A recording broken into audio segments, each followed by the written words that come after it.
Voice of America, Nick Itkin. 2020 Tokyo Olympic Games team bronze medal at 2020 CIP Paris World Cup gold medal individual. And the referees are Florence Sebastian Jorge, Florian Jorge, Tim Bardenhagen, Tim Bardenhagen, Andre Vicovsky, Sing-Won Song, and Sing-Won Song are our referees. Please start the bout.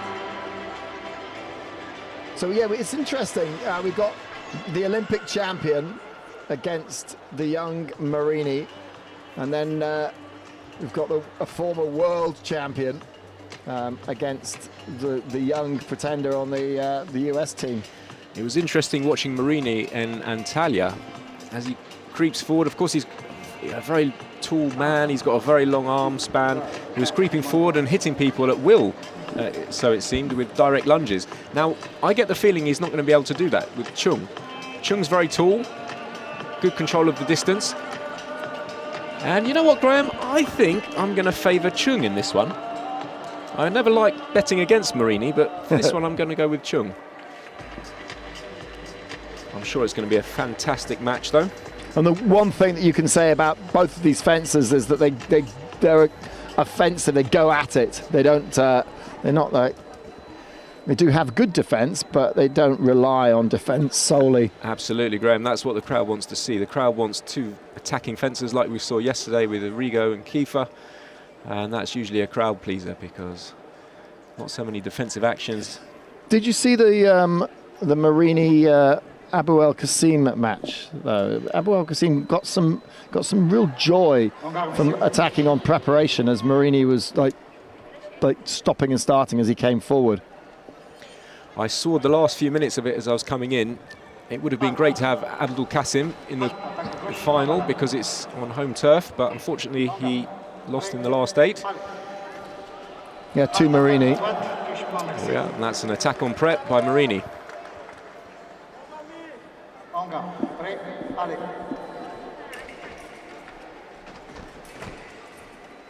Oh, lovely. Last counter riposte from Chung. A few meetings of the blade, a little conversation with the blade, and it goes to Chung, one apiece.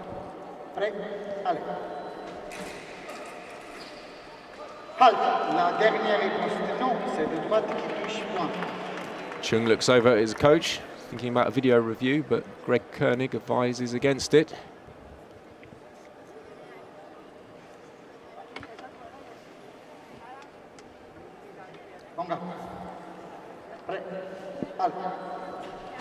Oh, there you are. And that's a direct lunge by Chung. That was the move I was talking about earlier that Mourini favoured. And Chung did that on Mourini. There we are. Just a bit too much with the prep from Chung. And direct lunge from Mourini. Incredible stuff. They've only ever met once before in top-class competition. That was the World Cup in April this year in Plovdiv. And it was Mourini that won that one 15-8. So quite decisive then.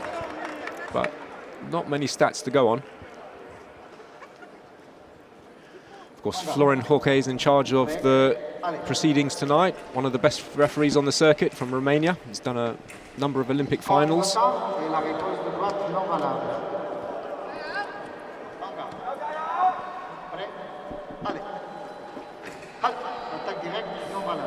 So it looks like we called it right. They're just clashing, aren't they? They're going forwards, giving us some action like we wanted to see.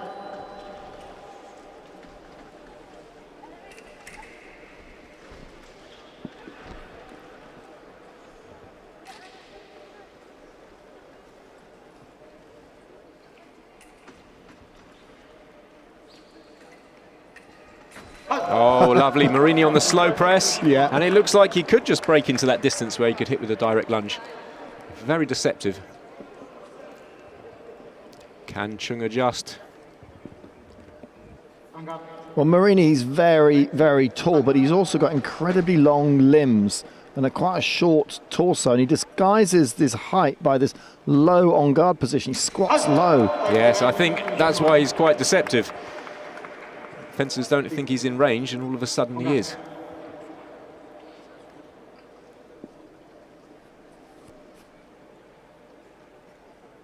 That's called your ape index, apparently, your arm span to height ratio. I never knew that. And that's a little stop it there. Chung goes for a foil change just to disrupt the bout a little bit. That is a mental reset, isn't it? And I think quite a good time to take it.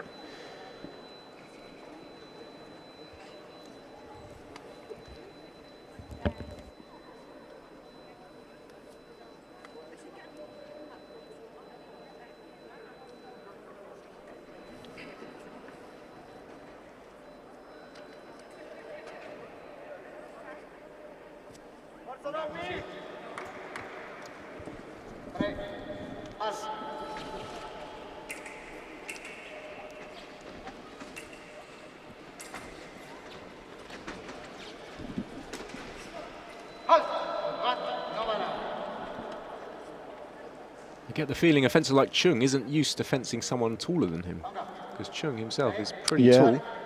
Must be at least 6'4", so to fence Mourini, oh lovely. French Mourini, probably about 6'7", is something you probably wouldn't do that often. And this is quite a commanding lead now.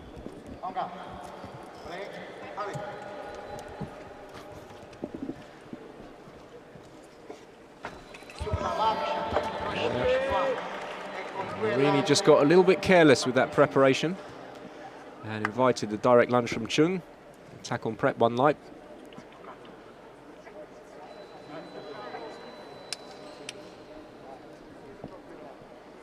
It's funny, today I went to shake a referee's hand after a bout and he refused to shake my hand because of COVID. He was too worried about... There's been a lot of fist bumps going on. Yeah, that's right. He didn't even want to do that.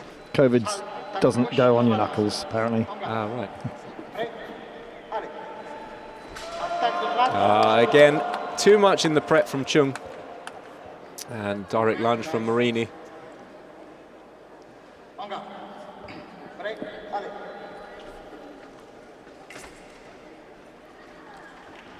It wasn't that the ref didn't like me. Well, that's what you think. Well, now that you're not fencing anymore, you can have these discussions with the referees. Yeah, that's right. And that's a lovely little remise there. Good bit of infighting from Chung. He just remises in prelim at the right time and closes out Mourini. 1 light. Chung is slowly starting to get more of the initiative. Yes, that's right. It seems the one that initiates here is the one that's at an advantage. Now, Chung disagrees with that, and I think he may have a basis to go to video. I personally saw it from the other side, but we'll see again. Let's have a look. See from that replay. Could be paripos from Chung, but it's in the hands of the referees. Yeah, Tim Bardenhagen closest to us. Here we go, this is a good replay.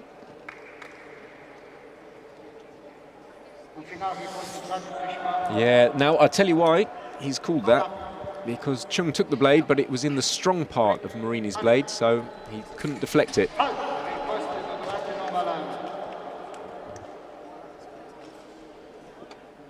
And Mourini's starting to run away with this a fraction. Yeah, that's when you get into the real technicalities of fencing, is where the blade contact appears on the blade. Yeah, I mean, the theory is that you have to deflect the blade. There has to be some kind of logic in the sport. You have to deflect it from the target. So if you beat someone's blade in the guard or in the forte, the strong region, you're not going to deflect it.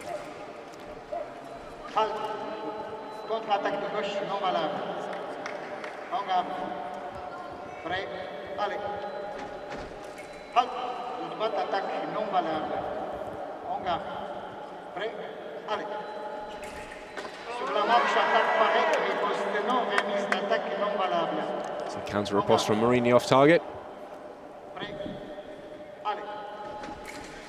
Oh, incredible attacking stuff. So this time... Well, we couldn't see it, unfortunately. We're on the replay. But you explain what happened. I'll tell you what happened. Chung went on the attack.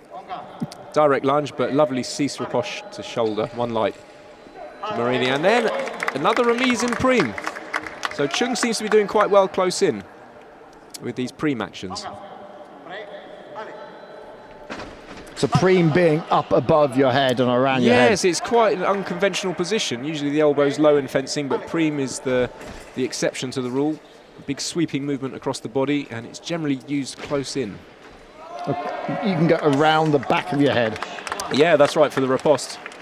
And now Mourini's changing a blade, or maybe testing a blade, just to slow the fight down a little bit. Yeah, because Mourini's not scored a point in a while now, has he? And that's a good shout from Mourini, just to try and reset a little bit, maybe break the concentration of Chung. Chung starting to bridge the gap here. I have to say the next hit is going to be fairly important. Well, it was 10-5, wasn't it? And now it's 7-11.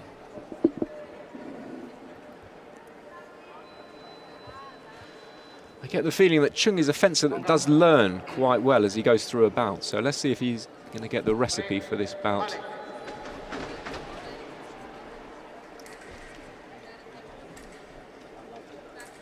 Well, Chung came back spectacularly against Alexander Šupanić. And that's quite a bad miss there from Chung. I think he believes he took the blade. He just spooned it across the target. Probably would have been his hit. But not this time. Attack touche. From the left, 2 beats on the blade.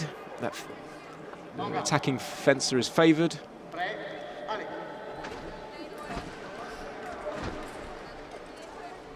That was an interesting hop there from Chung. He started that attack. Replicating his teammate a bit, isn't he? Ryan Choi, who likes a good jump in the air before he attacks.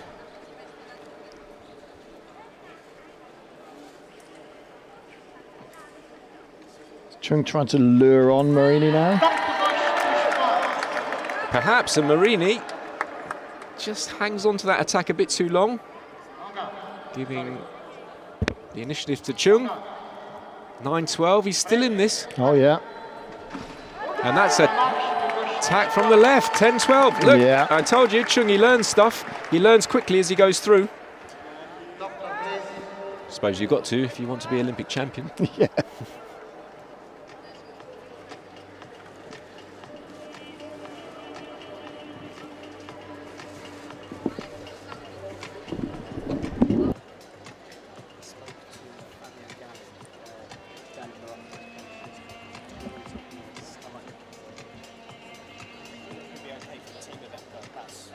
Shifty. Hey. See what's going on. So there, it looks like Tommaso Mourini, it looks like he's just taking a small injury break because of his hand. The physio's come on with the cold spray. It's well taped. The Italians, they've got their box where they're all doing their physio up above us, and it's on our kind of way out. Now, of course, you never know if it's a real one or whether he's just trying to break up the momentum of the bout. Still only the first period. What a great match to watch, eh, Graham? Yeah. I think Chung could come back at this. Chung did an amazing job against Alexander Šupanić to come back and win. And that's attack touche. Attack good from the left. Chung throws the arm at the right time. 11-12. Oh! And that's a bit of close quarters work. This time Chung doesn't come out the winner. That's one for the slow-mo files, that one. And Chung just holds on to this a little bit too long. And all of a sudden, Mourini's 1 point away. Close quarters again. And the old scorpion round the back. Lovely little trick shot, if you can pull it off. Doesn't quite manage it, but almost. And that's a little preparation from Mourini. Cerioni not happy. Encourages his athlete to go for a video review. I dare say I think that was Chung's.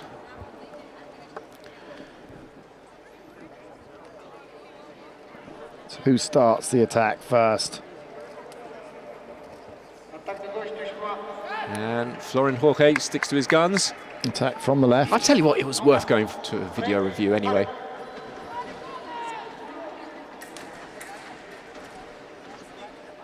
Mourini's got it. That's it. Mourini has got it. He has beaten the Olympic champion. Tommaso Mourini is the man of the moment this season. The winner of the bout What a superb match. So much blade work, so much attacking fencing. That's what the crowd comes here for. Certainly did, and I almost thought that Chung Ka-long was going to switch things around, but then like Mourini suddenly 3 points out of nowhere, and it was it was 14-12, and he saw it out. They say fencing's like chess at lightning speed. You have to change your tactics, and then the onus is back on your opponent to change his tactics. And we saw a few changes in this match.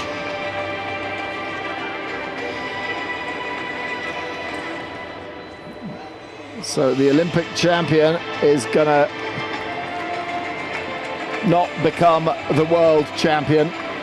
We've seen it a couple of times. Aaron Salagi in the men's sabre won Olympic gold last year in Tokyo. Won gold in day one here. I think everyone was willing Silagi to win that world title. He's won 3 Olympics, a European title. The world title was the one that eluded him, and it would have been a little bit unjust if he would retire without that world title, but thankfully he's now won it. We also saw Canon last night in the men's épée, but we're not going to see it. It's not going to be a three-peat, as the Americans like to say, in the men's competition, because Tommaso Mourini has knocked out the Olympic champion. And there's a little debrief by Greg Koenig, his French coach. He's done a great job with the Hong Kong team. And confirmation of the score: Tommaso Mourini beats the Olympic champion Chung Ka-long 15-12.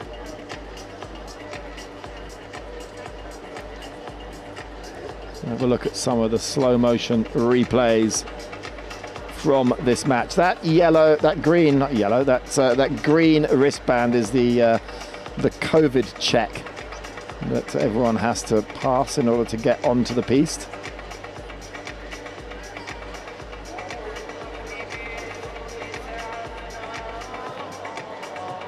And Mourini didn't chop the end of his off. It's kind of all flapping. That would annoy me, that would. Yeah, I was very quick to cut the end off. Yeah. Of course, the COVID regulations are very strict here. The athletes have to wear masks. And of course, we had to have the mandatory COVID check. And that's Mourini's hand. Yeah. Doesn't look great, does it? Maybe he's got a bit of hard skin forming or coming off. You know, I always used to take my glove. I used to think it was too much work to take my fingers. Of course, where your fingers meet the guard, because you're... And he is up against the 22-year-old Nick Itkin. Have to say, Nick Itkin looked very sharp earlier. I saw him in his first match against James Davis, and he was incredibly on point. And Enzo Lefort, the reigning champion. Yeah, won that in Budapest in 2019. Absolutely, I remember it well when he beat my teammate Marcus Mepstead in the final.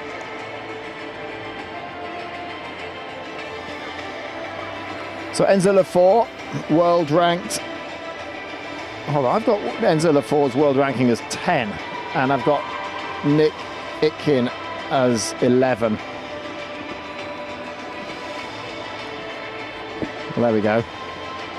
Either the FIE website's wrong or the caption's wrong. I think I'm going with the captions. So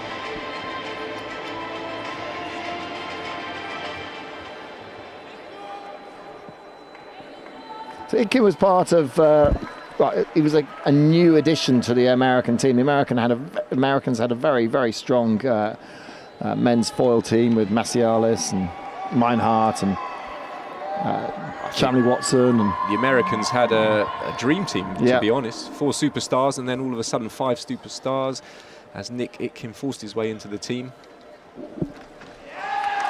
So here we go with the second of these semi-finals. And that was Nick Itkin's attack, but he didn't hit the target, so it goes to Enzo Lefort.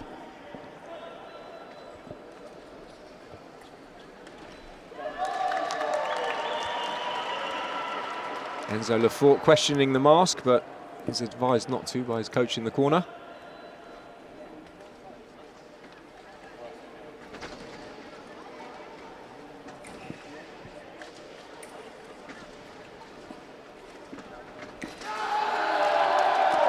That's a very nice slow pressing attack from Enzo Lefort. He just blends in, hits on the chest.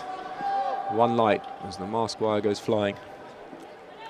Well, as Itkin gets his mask clip put back on, I can tell you that in their previous encounters, they've only met once, and that was back in January 2020 at the World Cup in Paris.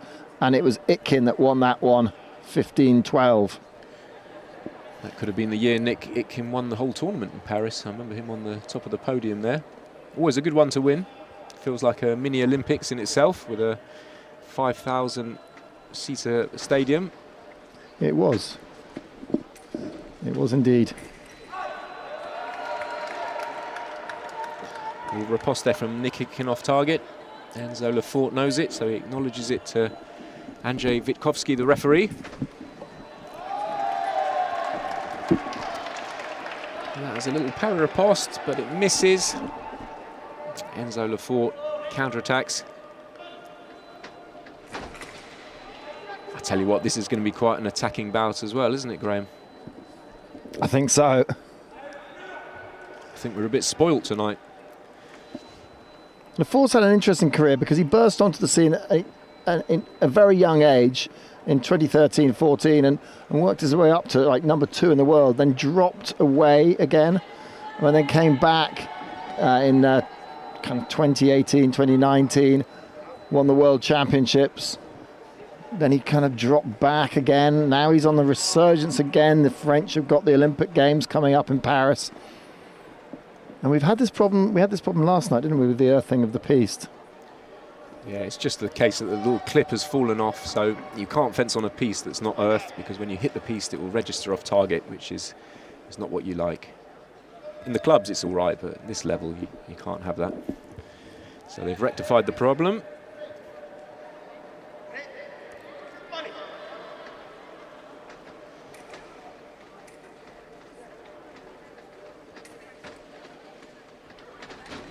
Oh, lovely. Yeah. You see the control in the preparation by Nick Itkin, and then all of a sudden when he picks the moment, he goes in. Very decisive step lunge. It's almost like a panther or a lion just sneaking Just up on creeping the prey. up on him. Creeping up, and then pounce.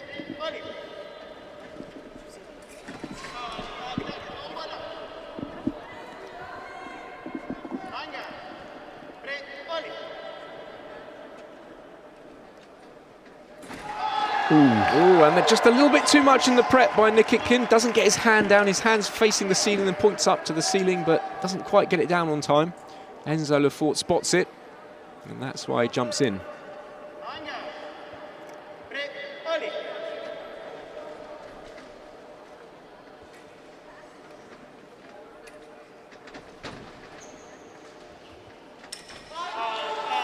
That's the attack from the left. Yeah, that's. I tell you what, Graham, if Lefort could retain his title with Paris on the horizon, that would be huge, wouldn't it? Yeah.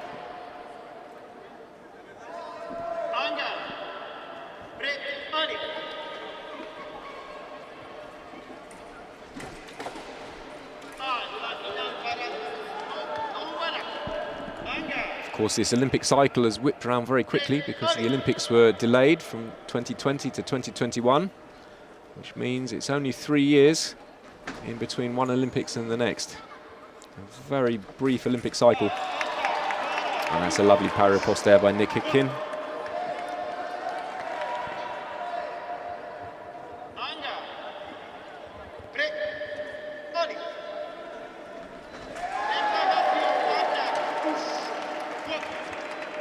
Lefort just throws the arm at the right time. You see, he's one tempo ahead. Just accelerates when he's into range. And 6-3, starting to make some headway.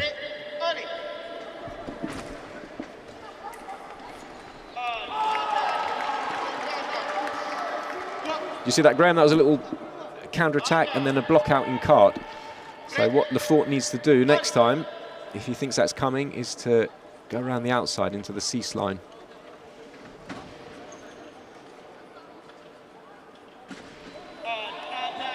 See, he's slightly corrected there. He's tried to change lines as Itkin does the same move.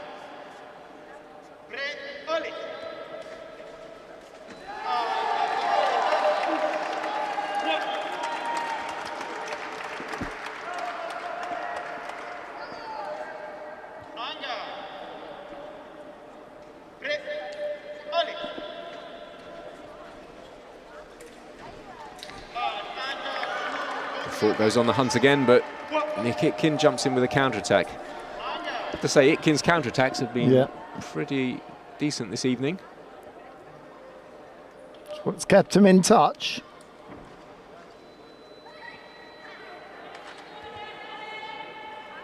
He's just bending the blade there. Of course, you can't bend the blade on the piste. You have to step off the piste to avoid damaging the equipment.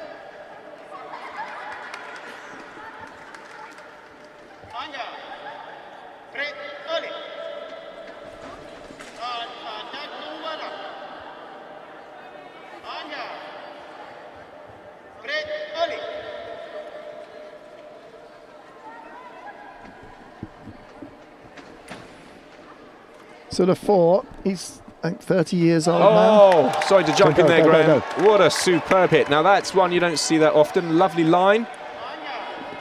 You're going to see the replay.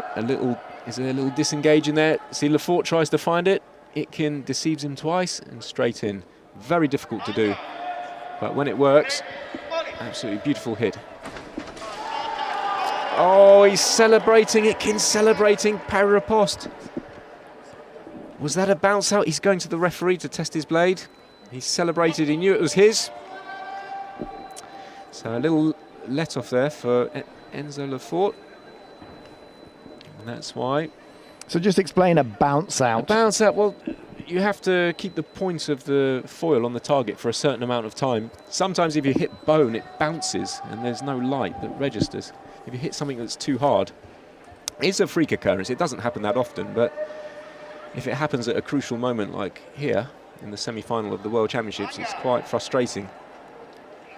Especially when you're 2 points behind the reigning world champion. Absolutely.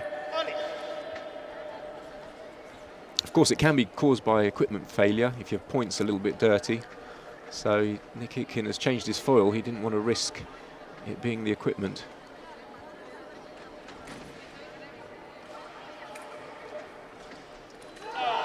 Oh, and Enzo Lefort does the same stuff to Itkin that Itkin was doing to him, just pressing forward slowly and blending in. There's Émeric Clos, the French coach.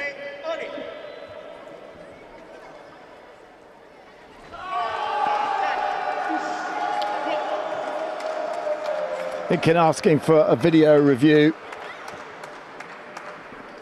What's his point here? There we see Clos. There's Andrzej Vicovsky just having a little review there.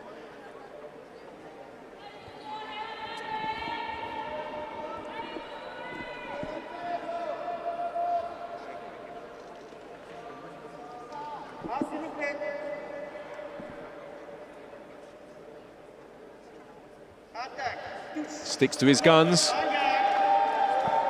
This is what we thought, so 10-6. Yeah, we didn't see the rolling of the hands.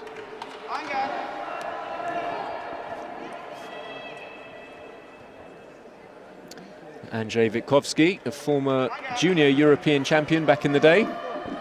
Very solid little Polish fencer. Good runner, apparently. He used to be able to do middle distance.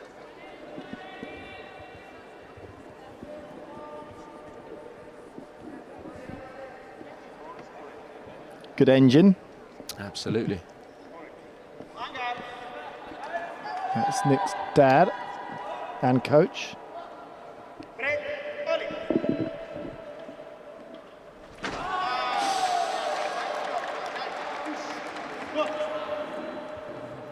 Attack just paused there. Nick Itkin read it and started his attack in that exact moment.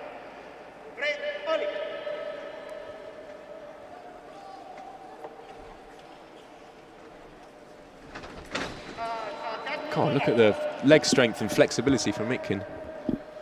Reminds me a bit of Brice Guillard, the 2004 Olympic champion. He used to lunge and virtually do the splits. Yeah. Quite incredible. There was a bit of skidding on the piste as well there from Itkin. Parry riposte there by Nick Itkin. He stayed in touch. 8-10, it's all to play for. That's a little Septime parry as Lefort attacks in low line. So Septime is the one under cart.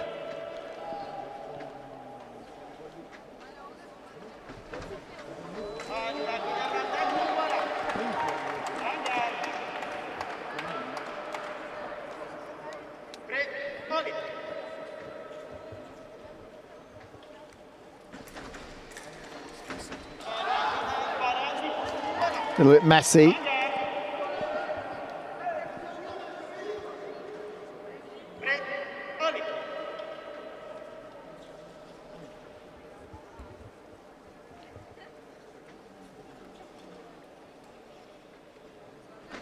This next point's so crucial. And we're approaching the break. Oh, beautiful. Little hesitation by Lefort. Direct lunge into preparation by Nikitkin. Yeah, I think you're right, Graham. That was a crucial point. 9-10. Only 16 seconds till the first break. Look at that. Arm out in front. Classical stuff.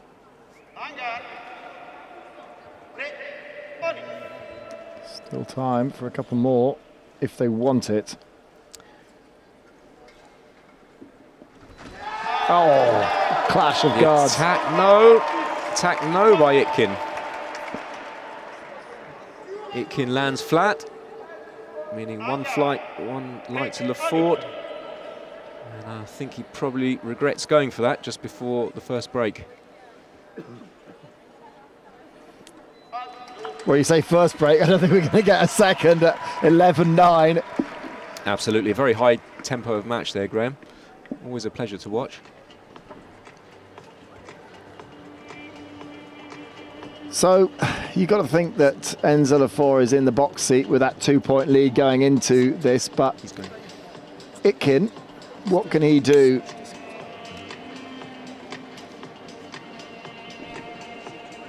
The ball is definitely in Itkin's court, isn't it? To do something. Well, yeah, the onus is now on Itkin. He's got to do something. He's trailing by 2 hits. Still a fair way to go. Nothing certain yet for Lefort, but Lefort is in the driving seat here.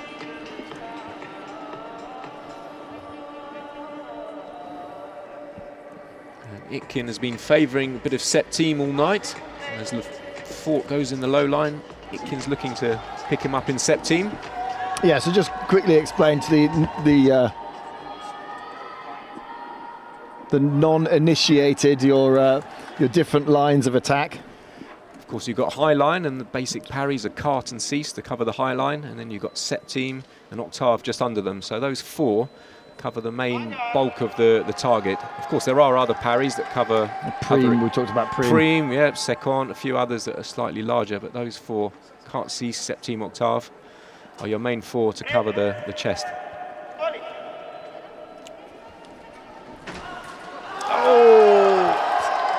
And that's why you shouldn't stop. They both thought they'd hit. Yeah. Both looked at the box. And now they're off to a little video review to see that they both... Well, did Itkin actually hit there? I saw the point land. And there's Nick Itkin's dad celebrating as Nick gets awarded that point.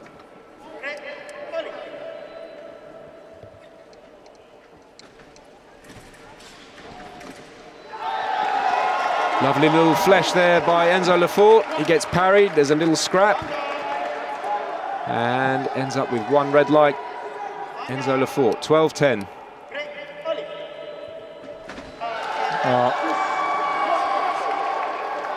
And that's a simultaneous, but the referee, Andrzej Vicovsky, just spotted that Lefort started ahead of time. Or Nick Itkin, perhaps, did he go for a little parry? That means he's losing time. Let's have a look at the replay here. There's not much in that. I think maybe Itkin could hope for a call of simultaneous here. I think that's what he's going for. Of course, he disagreed with the decision, so he called the video replay. And that's a good call. Yeah. That is a good call and quite a crucial call. So got it. So no hit given. Simultaneous is when both fencers start at the same time off the on-guard line and finish together. So good call by Nick Itkin.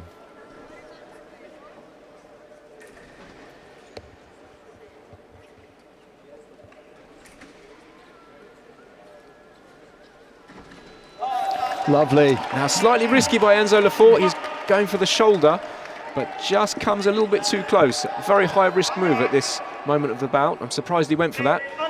And Nick Itkin countered. Oh, and again, was it? I thought they saw the foil bent when Nick Itkin had hit. I tell you what, if I was Nick Itkin's coach, I'd be there with my cotton bud, cleaning his tip after this. Yeah. Because I was convinced he hit as well. On his back. But that's why you don't stop. That's why you have to keep hitting. Well, he got the point. He got the point in the end, but he perhaps should have got it a bit earlier. He had the point. He had the point on target. And that's Lafort's. Lafort presses forwards. Itkin goes for the attacking prep, but it's not quite right. Oh, crunch time.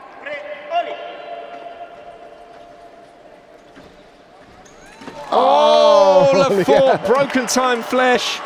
And it's a lovely little sort of stop hit by Itkin, and then he goes to broken time, just delaying his attack. Fleshing, running forwards, bringing the arm back.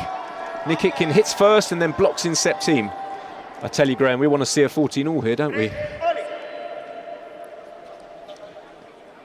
It could go either way. And that would go attack right. I was going to say attack right. I think Andrzej Vicovsky has called that correctly. Nick Itkin is the attacker. He doesn't break the time. Will we see the replay? I think that's one fluid attack from the right. This time, Lafort has called for the video review. And that's why it's good to save a video review for later. Look, Nick is pressing forwards. And it's about now. Nick is pressing forwards. I think the initiative is with Nick. Always good to hold back some video replays for this kind of crucial stage in the bout, isn't it?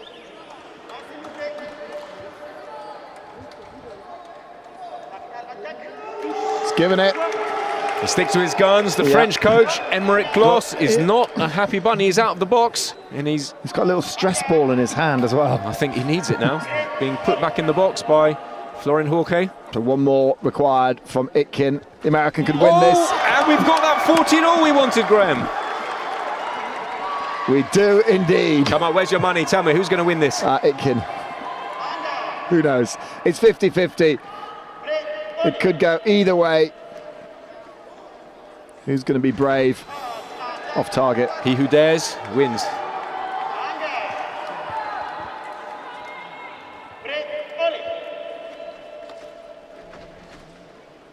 Itkin building the attack. Lovely long lunge by Itkin. It's parried by Lafort. Lafort presses forwards, bullying the blade. He thinks he's got it, but just off target. What a lovely phrase. The tension. The tension is incredible. Of course, it's 14-all, so if there's anything contentious, the referee has to go to a replay.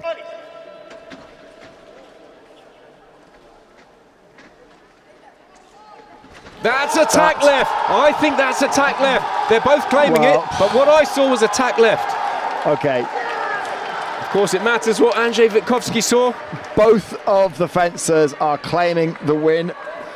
You are going with Enzo Lafort. What is the referee going to say? Of course, they have to put their masks on before Andrzej Vicovsky announces his decision. I saw attack left. It is. And that's what he saw. Enzo Lafort has done it. Oh, what an incredible match. A superb match. And we've still got one to come. Oh, you've got to say hats off to Nick Itkin there. Pushed the reigning world champion right down to the wire. What an incredible, incredible match. Now, Enzo Lafort has to somehow calm down because he's going to be back on very shortly. We have we've got women's sabre coming up, but what an incredible second semi-final. Lafort will face Tommaso Mourini in the final. Well, that's going to be interesting. And you know what, Graham? I'm starting to think Lafort, he wants to retain that title. Yeah. But Lafort, well, just the high of winning that really close match, whereas Mourini has had all this time now to compose himself, to recover. It's certainly an advantage going on the first semi-final. It certainly is, because as you said, look, it's an extra half hour to recompose. And because we've paired with sabre, I mean, the Sabre final could be over pretty fast. Sabre's about 15-20 minutes, so Enzo Lefort doesn't have much time now. He's got to get back, maybe clean his weapons, change his t-shirt, get some electrolytes in, and get ready for the final. But sometimes that actually can work in your favour. If you've got the conditioning, you're still warm, you may get the jump on your opponent. And of course, if Enzo, he's still got work to do. If he can win his second title, I think everyone's going to start talking about a third title afterwards. Is Golubitsky's record going to be There's equaled? a little stress ball in his hand. Yeah, been squeezing that all night, and that's what it means to them. Well, particularly when you got the Olympic Games, your home Olympic Games coming up. The Olympic cycle is beginning. He's going to really hit the ground running for that Olympic qualification when it starts next year. And the French, they've got some youngsters coming through as well. I mean, Lefort is 30, so he's not going to be, you know, over the hill. I mean, how old were you when you retired? I was 37. 37, I think I was 37, yeah. Yeah, and so Lefort, you know, he's an elder statesman now. But confirmation of that incredible ending, 15-14. Lefort just edging out the young American. So I think we can bring Mr. Karim Bashir in again for... Stay with us, Richard, until we get the Sabreurs coming out. Talk foil. Oh, Rich, 2 incredible semi-finals. I'm starting to lean towards what you were saying at the end there. That I had a little shifty at it, and Lefort is using, well, the old style. Like, it's not old, but he's beaten Nikitkin using slightly more classical fencing. He's an incredibly athletic fencer. As I said, he reminds me of Brice Guillard all the way. Yeah. Very tall, right-handed, nice athletic, long lunge. Covers a lot of ground, long lunge, as you said. Yeah. And I think he's really on the hunt. He really wants to retain that title. Yeah, but I think, you know, we've got an Olympic champion in the making in Tommaso Mourini. Maybe he won't win here, but I think he's the one to beat in Paris. When you go as an athlete, all your emotions are internalized. You're just thinking, if I do this, how will it affect my performance? Whereas you go as a journalist, everything goes outside and you're looking out at everything. You become external in your view. So time for the gold medal match of the men's foil competition. And this is going to be an absolute classic. I think we've got a great match on our hands. Come on, Graham, are you going to call it? You're going to put your money somewhere? Are we having a wager? I'm going for Mourini. Okay, fine, I'm going for Lefort. You give me my 50 back. Nice wallet, by the way. It's the wallet from Pulp Fiction, if you guys remember. Okay, there's my 50 back. Okay. And are we both putting 50 in? Yes. Yep, there we are. 50 Egyptian pounds is about £2.20, everyone. So small stakes rollers, right? Here we go. So Enzo Lefort against Tommaso Mourini. The European Championship. Referee, please start the bout. Tommaso Mourini. I've got him in world rank number 3. And Enzo Lefort world rank number 10. Enzo Lefort, of course, World Championship gold medalist the last time out in Budapest 2019. He is the reigning world champion. But Mourini has had an incredible season this year. Podium after podium. And a silver medal in the European Championships in Antalya. Quite a few gold medals in there, if I remember correctly. He's the one to beat, but he's up against the reigning champion, Enzo Lefort of France, who won it back in 2019. A good time to win it because he held the title for 3 years because of COVID. Yeah. He's been world champion for 3 years. Can he make it 4?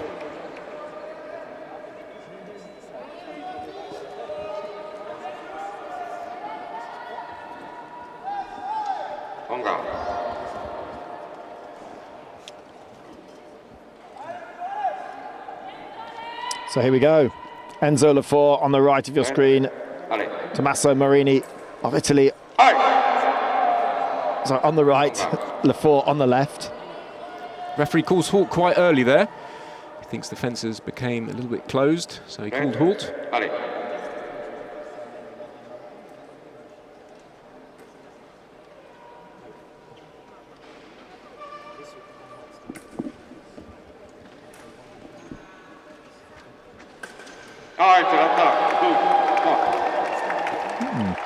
First blood to Lefort.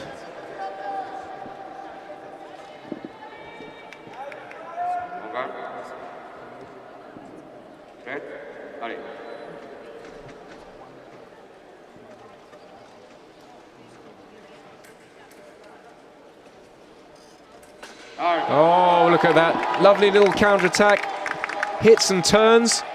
Spins out of the way. Mourini can't finish. As we see the replay again, look, he hits and then a little turn of the body.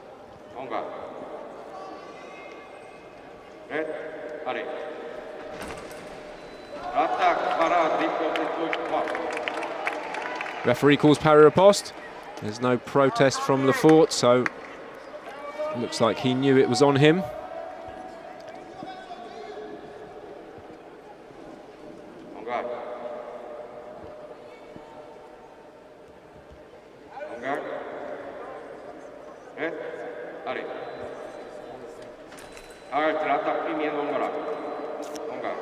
The attack's just mal parried there. So even though Lefort did a pari riposte, the initial attack went through off target. And there's a little bit of preparation from Mourini, which gives the tempo to Lefort. And he duly takes it. Attack good, 3-1.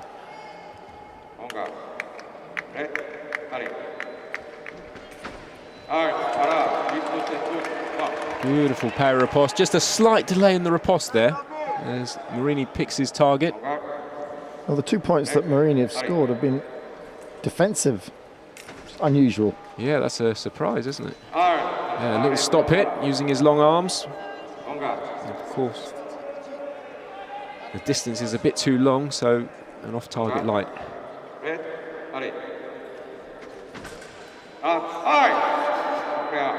That just shows you shouldn't look at the box. You just have to keep hitting and hitting and hitting. Even if you think you've hit, just hit again a few more times. And we saw that in the previous match with Nikitkin.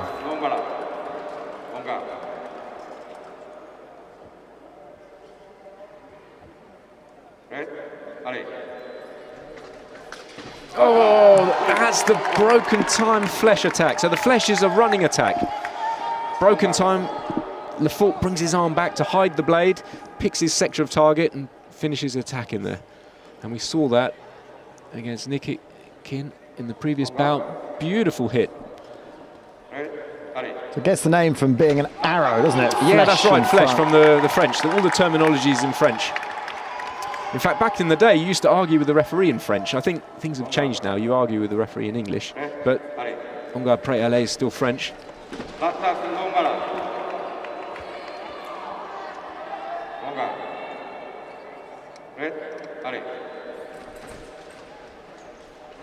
Oh, attack from Lefort. Attack from Lefort. And I don't agree with Mourini calling the video there. I think he's going to lose a video because I saw Lefort take the blade and then he hits round the back. Let's have a look at the replay again.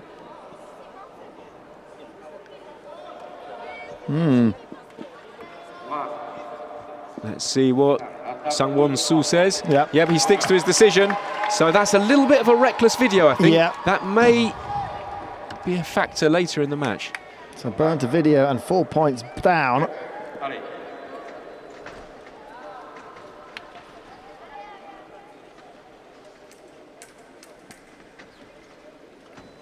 And the same hit by Lefort. Yeah. Little counter-attack. He then evades with his body. We've seen that twice from Lefort. So he hides his body where his body would have been as thin air because he rolls out of it. Of course, if you do that and you don't hit, you'd be given a yellow card, but he lands the hit first. Yeah, that's what Cerioni, the Italian coach, was remonstrating about. Now this time, it's a little bit different. Mourini, he just controls that preparation, pushes Lefort to the back line where he's vulnerable, and then finishes with a long attack. That's what he's got to do. That's the answer. If someone's counter-attacking, you slow down your preparation.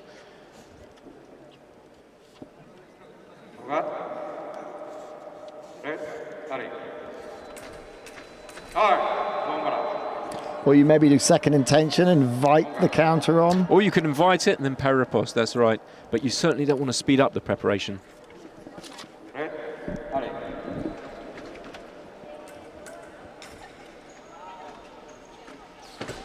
Oh, there we go. Broken time flash again. And Lefort is really hitting at will here. And he's being cheered on by the French women's sabre team. Balza, Nucha, Coralie. Oh, and Canon's there as well. The men's épée gold medalist. You see what happened there? He fleshed past. Of course, Mourini has the right to do a single riposte, but Lefort was clever. He turned to face Mourini, and then he covered the line. He can't hit back at that point, but he can cut his losses.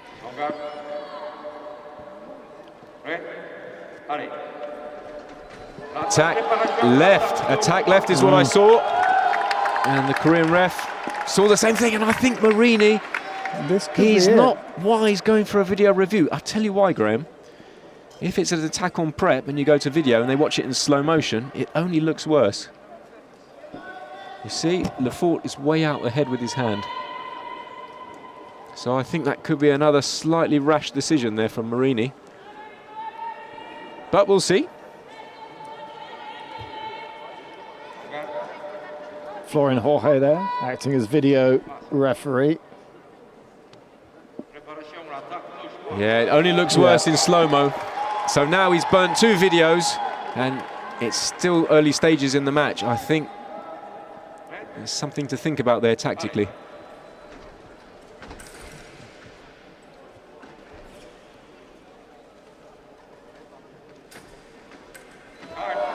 This time, the broken time of flesh is met with a slight beat of the blade, which returns the priority to Mourini. 2 lights, but of course priorities from Mourini. 4-9.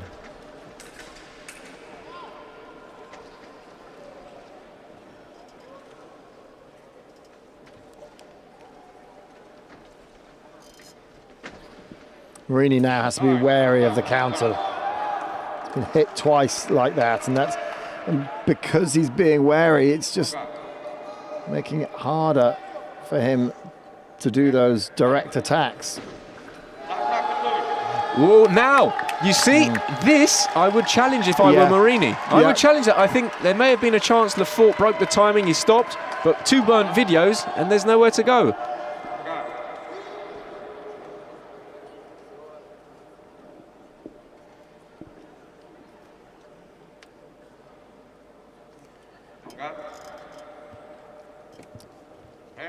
(10-4). It's all going Lefort's way.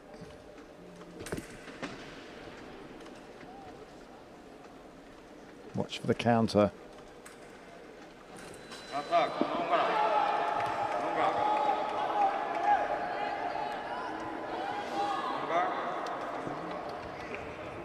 What would you do here if you were Lefort?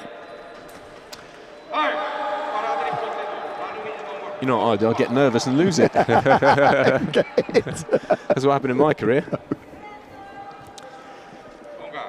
Yeah, I think the best thing is just not to think about being in the World Championship final. Don't think about being ahead. Just think about this point, here and now. That's all you can do.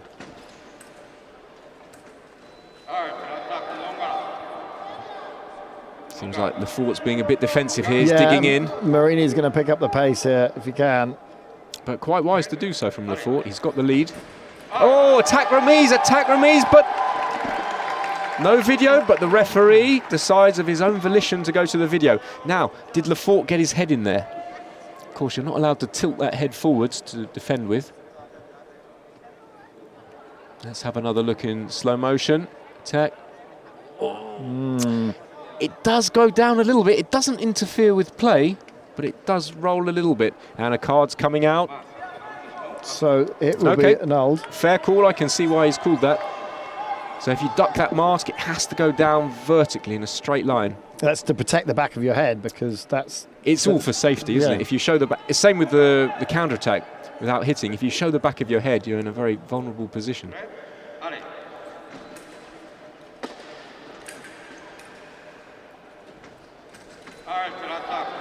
Broken time flesh, but just lands off target. Lefort questions whether the back arm was used, but I don't think it was.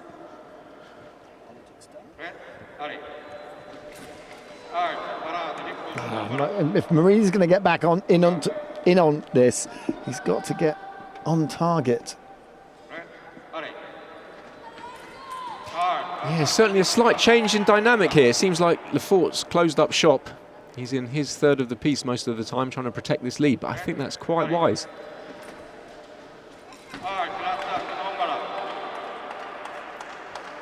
There's that long arm of Mourini. Tries a stop hit, but couldn't get away. Couldn't quite get it right.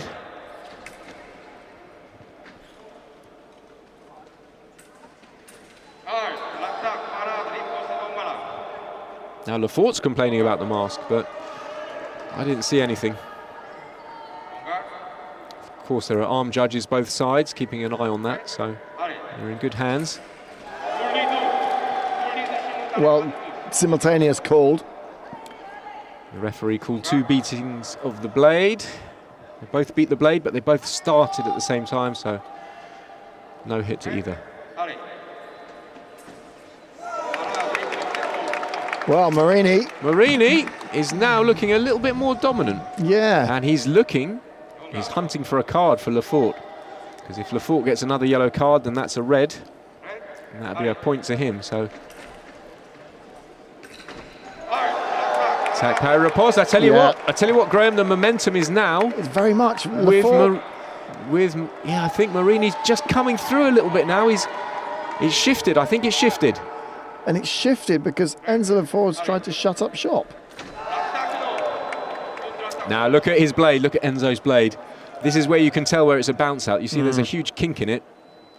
That means he definitely hit, but like we talked about earlier, the old bounce outs, they seem to rear their ugly head at a very the tape at the end. Inconvenient time, yeah, the tape, huge kink in the middle. So he did hit something, but no light registered.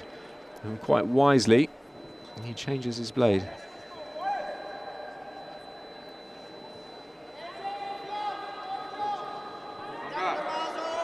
Tell you what, Graham, they don't get much more exciting than this, do they? Mourini has definitely stopped the rot, and he now has the momentum in this match. It's always a gamble, you see. A 10-5 or 10-4 lead, it makes sense to be a bit more defensive, but then in changing what Lefort was doing, he's actually made himself vulnerable. So I would advise Lefort to go on the hunt again. If he's got the legs for it, start to bully Mourini, push him back. Broken time fleshes. Yeah, they were working so well. He's too passive. He's too passive.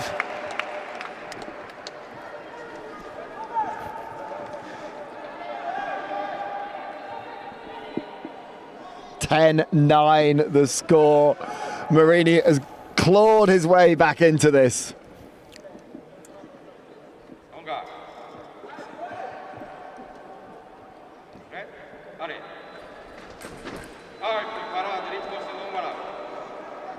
And Lefort seems to have his back against the wall here. He's not making the right decisions, I think. Maybe if he can get to this break and reset.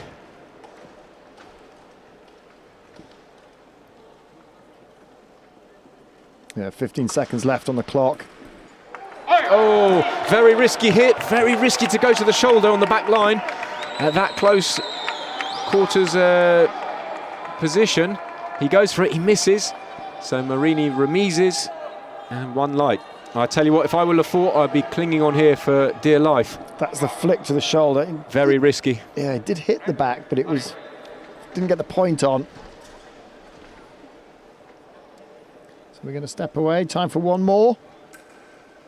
Can Lefort hold on, hold on. Oh, parry riposte! Yeah. And that's a big psychological advantage. He's going to go into the break, one up. Well, you say that, but Mourini has clawed his way right back into this match, and you've got to say, at the break, Mourini will be the happier of the two. I think so, that's right. 10-4, it looked like he was ebbing away, but... And look at the facial expression of Enzo Lefort. He's like, I had that. I had it. Of course. It was 10-5, and now it's 11-10. You say that, but ultimately, at the end of the first period, Lefort's winning, so you've got to turn it round in your mind. Yeah. Of course, easy to say from here, isn't it? take that frown and turn it upside down. Yeah, positive mental attitude. But it's about what you do on the piste, isn't it? I mean, you can have all the positive attitude you like, but if you can't convert that into tactics, and maybe Lefort's just, maybe he's run out of juice, like physically tired. We did say that, you know, he had a really tough match in the second of the semi-finals. He's had less time to recover. You have to pace the race, Graham. If you go out too hard, I've done this before in the past. I've been 10-1 up on someone and then swimming in lactic, and yeah, we've seen it. You're just stuck. You're waiting for the bell to go. Yeah. You're like a wounded boxer just trying to get through. And maybe that's what happened with Lefort. Maybe he went out a little bit too fast. And now, of course, that little reset, that 1 minute to recover, is going to pay dividends.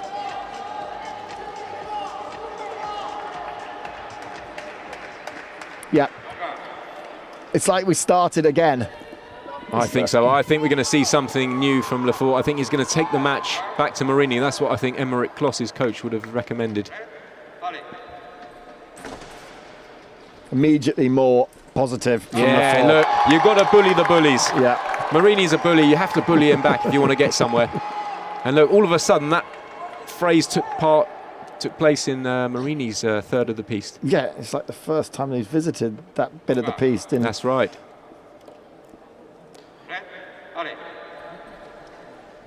Bully coming back though.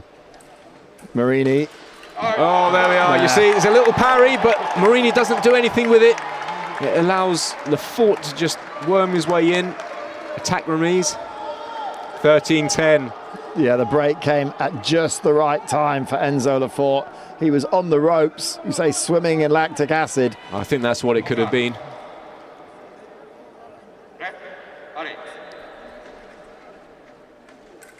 Now Mourini has to claw it back again. Next point is crucial.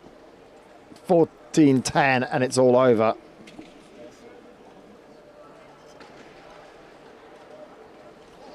Lefort needs that blade. He needs to find that blade, which he does, but again, a very risky shot. That's the second time he's gone for the shoulder on the back line. If you get it, it looks great, but a very high-risk shot. I would play the percentages at this stage. Let's have a look at the replay on it. That No, flick missed. nowhere near. Yeah. So just 2 points in it. Mourini again pressing slowly, pressing forwards. That's it. Lefort finds the blade. That's what he needed to do. He needs to be active in defence. Find that blade, hand in front. He finds it, and it's a lovely beat attack. And now it's Mourini. God, we're going through a lot of foils tonight. Another foil change. He's on his third foil. Of course, you can't go back to the ones that you've surrendered. Yeah. So it can be a little bit risky.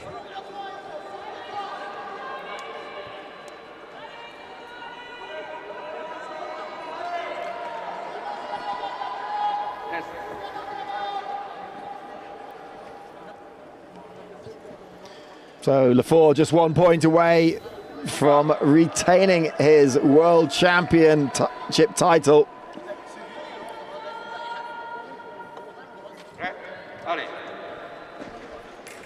Oh, he's done it. Oh, no. There was a meeting of the blades. We thought he'd done it, but not quite. No. Off target from Mourini. Blade was just found. Very close, though. Oh, look, he's trying to find the blade, and then he's just going out all guns blazing. Are we going to see a nice little broken time flesh to finish it? Counter-attack. Yes, Mourini. Mourini, very clever. You see, he didn't hit to the chest. He went round the back. He knew Lefort was going to expose his back as he counter-attacked. Very clever. So Lefort's got to finish. Can he finish now? Mourini off target. And very gutsy to do that move, I have to say. At 14-11 down in the World Championship final.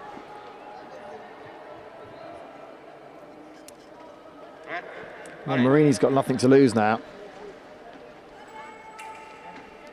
Got to attack. Oh, Lefort finds it, but he's a little bit off balance, so Mourini keeps going, attack remise. 14-13. Can we have another 14 Are we going to have all? another twist and turn in this story? Will we see another 14 all, or will Enzo Lafort see this one out?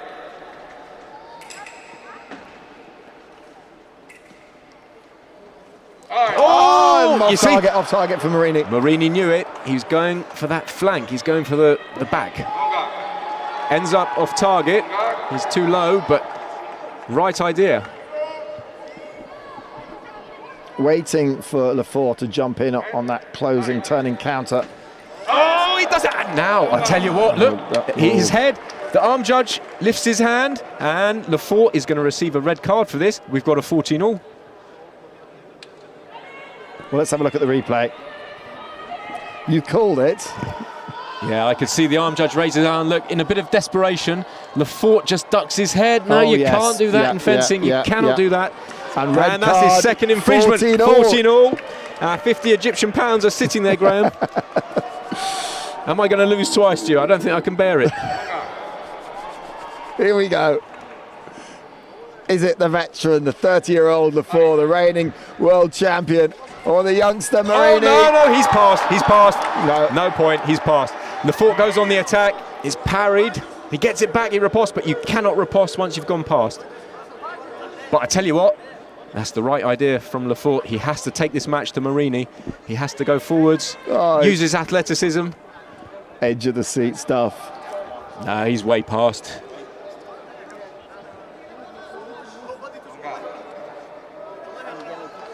Yeah, he's gone past. You can be level, but you can't be past. So they reset where they were on the piece. It's 14 apiece. Who's it going to be? Mourini or Lafort? Oh, it's Lafort! And he does it! He's a two-time world champion. Enzo Lafort, the look of delight on his face. What a gutsy move. He draws Mourini out. Parry cart riposte. Brilliant. Oldest trick in the book. Beautiful stuff. And the referee confirms that Lafort has retained his world championship title. And hats off to Tommaso Mourini for working his way back into that fight and making it an absolute humdinger of an ending. 14 all, and here come his teammates. That's right. There is Sarah Balza is on there. The sabreurs, the women's sabreurs are there. There's Romain Canon, the épéiste.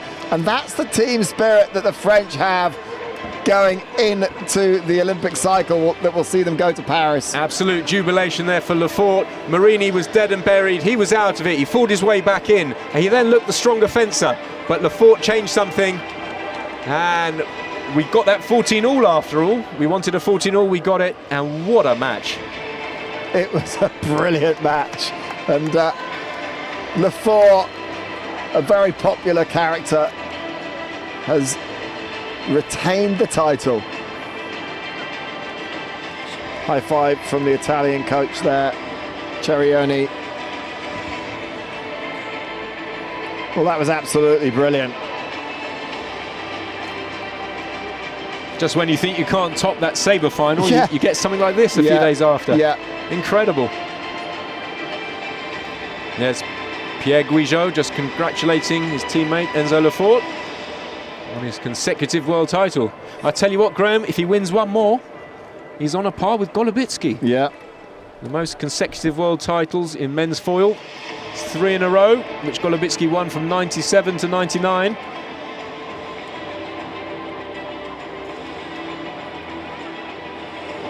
We watched some of the replays of this match. And that's it, cart riposte, cart direct, under pressure, stick to the simple stuff.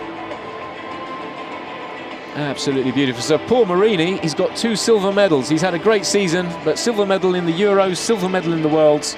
Wow, I mean, he's a youngster who's come through. That's true. He's got another 15 years ahead of him, hasn't he? Burst onto the scene this year, and he's got 2 silvers.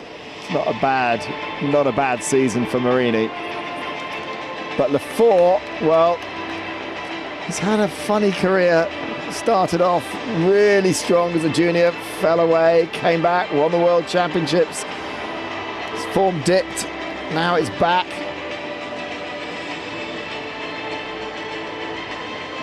And a good champion for the sport as well. Very nice man. Always got a word for everyone. Very relaxed.